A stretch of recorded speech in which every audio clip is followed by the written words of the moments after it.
अगं सुनबाई, तुझी जीभ खूप चुरचूर चालायला लागली आहे. तुला बोलण्याचा थोडासुद्धा मॅनर्स नाही अगं. तू तुझे मॅनर्स विकले आहेत का?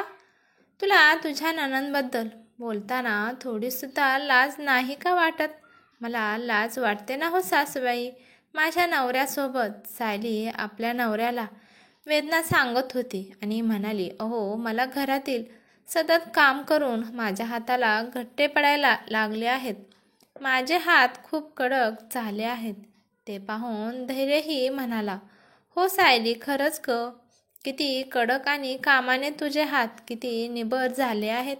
सायलीला तिच्या नवऱ्याची सहानुभूती मिळताच ती मनातून खूप आनंदी होते आणि तसेच आपल्या नवऱ्यासोबत सर्व गोष्टी शेअर करत होती. आज मी संपूर्ण घर साफ केले आहे आणि किचनमधील फरशीसुद्धा घासून काढली आहे. सायली आणि धैर्यचं बोलणं ऐकून मीनाताई रागाने त्यांच्या खोलीत येऊन झोपतात आणि म्हणतात, अगं आपल्या स्वतःच्या घरातील कामं करणं म्हणजे ही काय मोठी गोष्ट झाली का? अगं तू एक गृहिणी आहेस. घरातील कामे केली म्हणून काय झाले? आता मला सांग ना, हे घर तुझं आहे ना? अगं तुझंच आहे की दुसऱ्याचं? तुझंच आहे ना?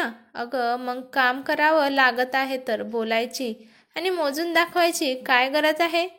मी हे केलं, मी ते केलं. सासू मीनाताई यांचं हे बोलणं ऐकून सायलीच्या डोळ्यातून पाणी आलं आणि तेव्हा लगेच धैर्याने तिच्याकडे पाहून शांत राहण्याचा तिला इशारा केला. पण तो आता काहीही बोलला तरी आईला वाटेल की तो त्याच्या बायकोची बाजू घेत आहे आणि याचे आईला खूप वाईट वाटेल आणि नंतर याचे सारखे टोमणे ऐकून मला घ्यावे लागतील.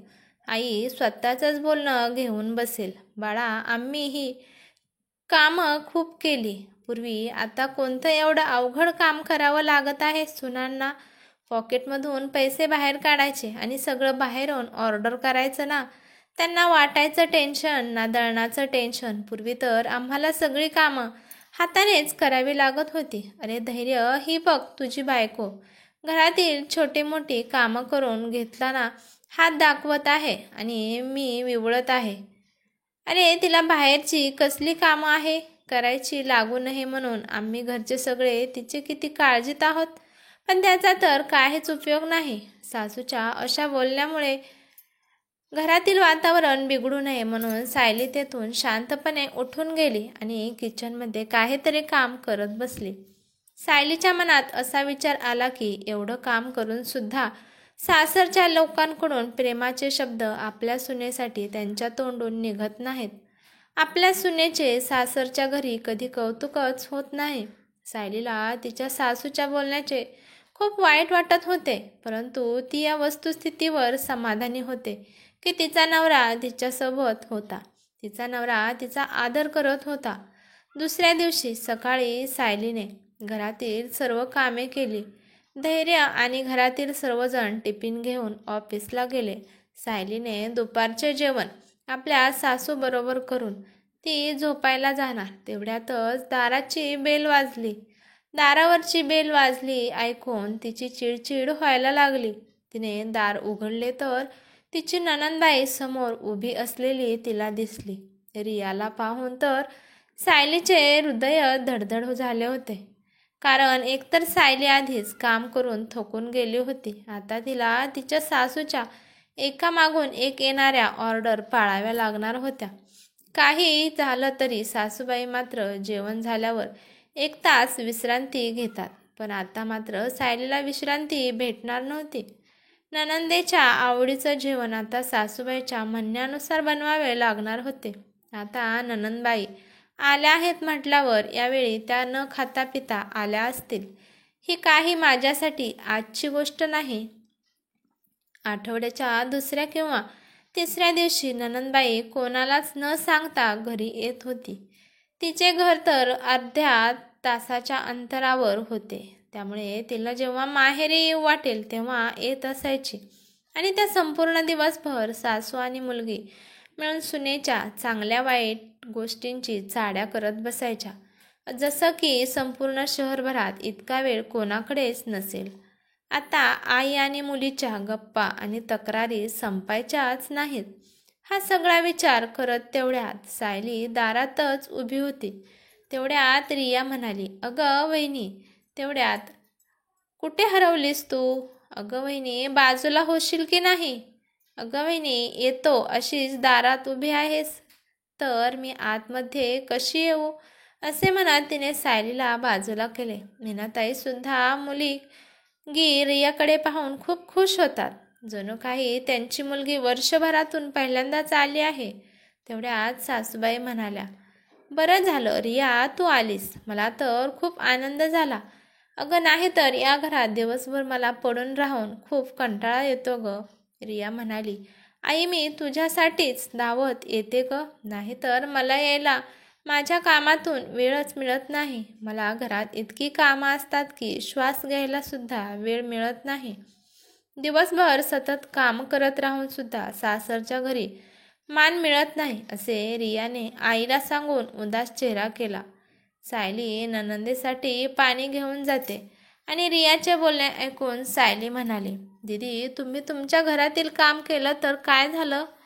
हे घर तुमचंच घर आहे ना. ते घर तुमचंच आहे म्हणूनच तर तुम्हाला काम करावे लागणार आहे. आणि तसंही तुम्हाला तुमच्या घरातील कामं करावीच लागणार आहेत. बाहेरची माणसं थोडीच येतील आपलं काम करायला. एखाद्या दिवशी थोडं काम जास्त झालं तर एवढा गाजावाजा करायची काहीच गरज नाही. तेही माहेरी येऊन. सून सायलीच्या तोंडून मुलगी रियासाठीचे हे शब्द ऐकून मीनाताई खूप रागवतात आणि तेवढे आज सायलीला रागाने म्हणतात, तू खूप जास्त बोलत आहेस. तू कोणाशी बोलत आहेस हे तुला अक्कलच आहे का? तुमच्या नंदेबद्दल बोलताना तुला लाज नाही का वाटत? एकतर बिचारी माझी मुलगी घरात काम करून तिची हालत खूप खराब होते. दुसरं म्हणजे सुनबाई, तुला प्रेमाची भाषा येत नसेल तर रियाच्या जखमेवर मीठ तरी चोळू नकोस. तसंही रियासुद्धा सायलीकडे सतत रागाने बघत होती. आई आणि मुलगी या दोघींचा राग पाहून सायली सासूबाईला म्हणाली, मी काय चुकीचं बोलले का?